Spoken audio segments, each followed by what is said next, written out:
Nagluluto tayo ng chocolate brownies. Ito na yung butter.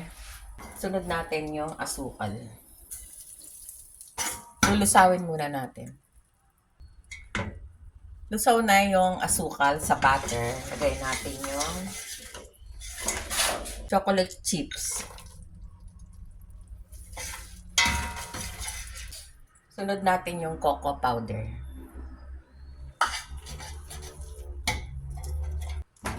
Lagyan natin ng tubig. Tubig.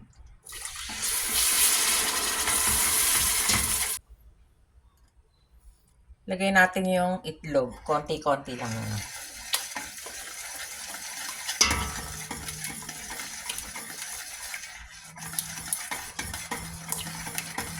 Sunod natin yung harina. Pwede na natin patayin yung apoy.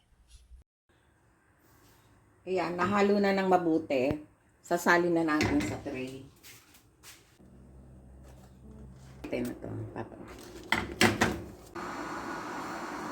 Ayan, luto na.